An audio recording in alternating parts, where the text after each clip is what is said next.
everybody, and welcome to this time lapse. We've got this gorgeous hare sitting in a field of wildflowers. I'm working on the white of pastel matte paper here. I actually think white is one of my favorite pastel paper colors to work on. I just find the colors on it are just so vibrant. I can't really explain. This and the pale yellow, I'd have to say and the pale green, I'd have to say are my favorite colors of pastel matte to work on, just by the by. The size of this, like I said, is A3, and so the hair, there's a mishmash of photographs in order to get this painting, and the hair is from Deanne Hope, who does the most incredible hair photography. You can check her out on what's it called? Free reference photo for artists. Sorry, it's a bit of a tongue twister. But over on Facebook, it's a group there, and there's some incredible photographers on there. But this is where I came across Deanne Hope's work. So we've got these beautiful wildflowers, and I just mishmashed from a painting I'd done probably about 2 or 3 years ago now. You can check it on here. It's a time lapse. It's Hare in the Buttercups. So I wanted that similar feeling of depth in the painting, that you've got some blurriness in the background, you've got a middle ground, and then you've got a foreground. Also with the hair sitting in there. So in order to create that depth, it was really important that the background, the very farthest away, had to be the blurriest. And then as you get closer to the hair, and then the hair itself, and in front of the hair, you crisp up those details.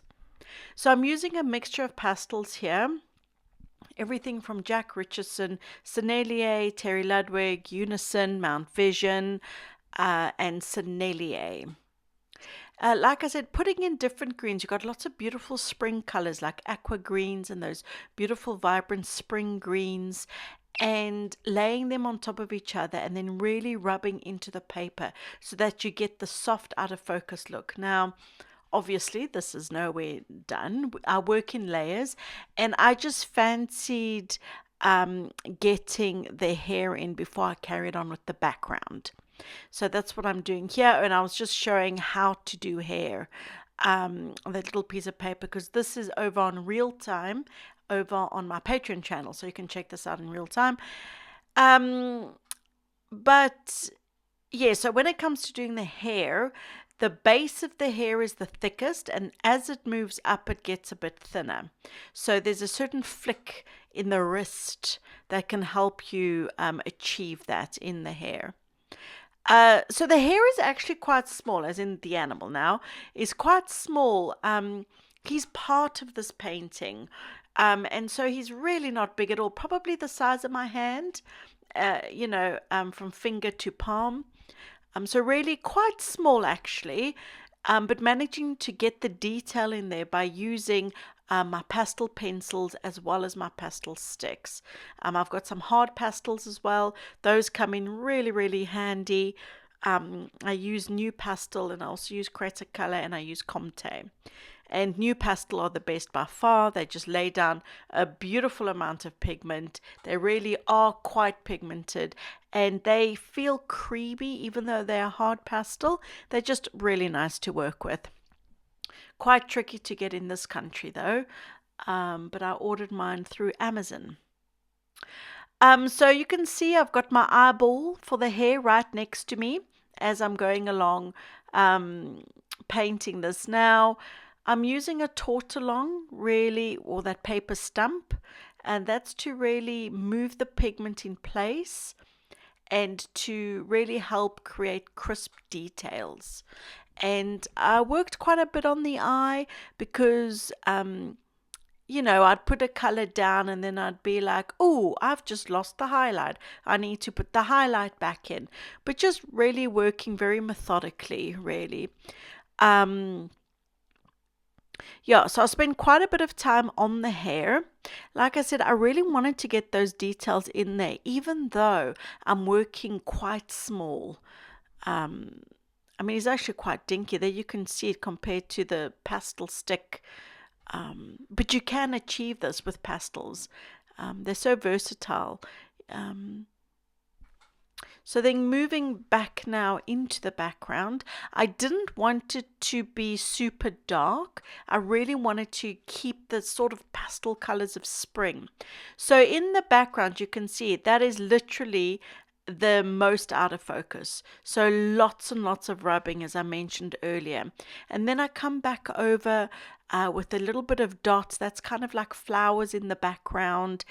And also keeping everything quite light in the very far distance, because obviously, out in nature, when you're looking into the distance, everything becomes desaturated, so the color becomes, more not as vibrant and full of color. It's desaturated basically, and a bit more hazy, and a bit more cooler. So your blue greens, light purples, that kind of thing. And then so the middle ground, bringing in some more darks, because those are going to jump forward.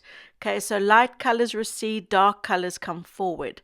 So that's how I'm creating depth in the painting. So working on a little cornflower here, and I've actually put a little bee. So like I said, I used a mishmash of photos. This bee on this cornflower, actually it's not a cornflower, I always forget the name of these flowers. Oh, forgot the name.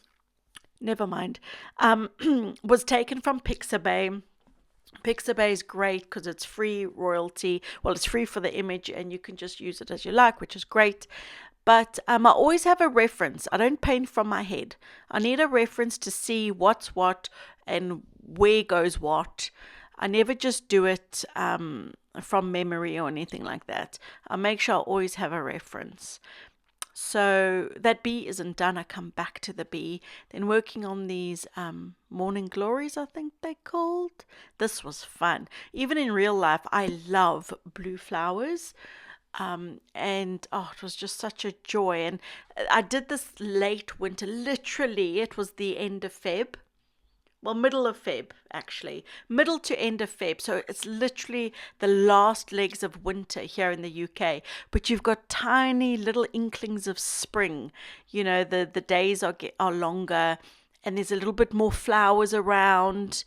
And it's just that feeling. You saw the sunshine streaming in there, and it was just such a wonderful feeling, like, just so looking forward to spring and flowers and sunshine. It just makes me feel like I'm on holiday. So even creating this, it was just so good for my brain and for my soul, because color and the seasons obviously really have an impact on us as people, don't they? So it was just so much fun to be able to bring all this color at the arse end of winter, I should say. So you can see using a mixture of my pastel pencils, my hard pastels, constantly softening things out, then putting in more detail. It's just really a process. I'm sure if you watch me now, you know my process, working layer by layer to build up the depth and the volume of the painting. And I do that, like I said, by working in layers. I mentioned earlier, you can check this out over on Patreon. I've got quite a few on there now. So I'll leave a link in the description below. Putting in these little details now. I love it. In the grasses. I don't know what they're called. I'm terrible with names of flowers and grasses and trees. Just terrible. But they're like little round, not seed pod. I don't even know what they are. Okay, in the grasses there's like little roundy bits. And putting those in just really helps create this, like this is really in a sea of wildflowers. You can see them there a little bit there and dotted everywhere, I suppose. I don't know what they're called. And also creating the grasses. They look a little bit like wheat. They're obviously not wheat, but like these grasses that have these wheat-like structures on the top. Those bring a little bit more of like a different type of shape. Here you can see them up close. So you've got lots of round obviously our brain, like thinking of flowers, round, typical round shapes, but bringing in different shapes just helps create this realism. I just feel like different shapes. I really am waffling today, aren't I? Waffle, waffle. So I started on a few, I don't know why I stopped really. I see going back, doing a little bit more detail on the eye there, fixing, correcting, making more mistakes and fixing those mistakes. And here we go, a bit of back and forth. But yeah, putting in some of the hare's whiskers. So one of my best things to do is the whiskers on the hair. Like I said, with whiskers, you've really got to lay down your pressure at the base of the whisker. And as the whisker goes out, you release the pressure so that you're creating a thinner line. And you kind of have to flick your wrist, and it creates that stroke. And once you get it, you get it. And yeah, so it's quite easy. I know people feel intimidated by whiskers because if you make a mistake, it can ruin it. But with working with pastel, mistakes are, and well, I should say, depending on what paper you use, but working on pastel matte paper, fixing mistakes is actually really, really easy. So you can see I used my phone to get a little bit of a reference of a butterfly. I decided to add a little, what's it, a white cabbage? Is that what they're called? Cabbage butterfly in there. And I also added a few little ladybirds.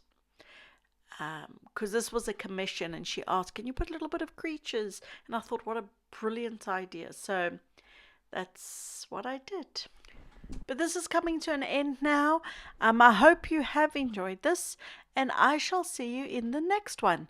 Thanks for watching, and bye for now.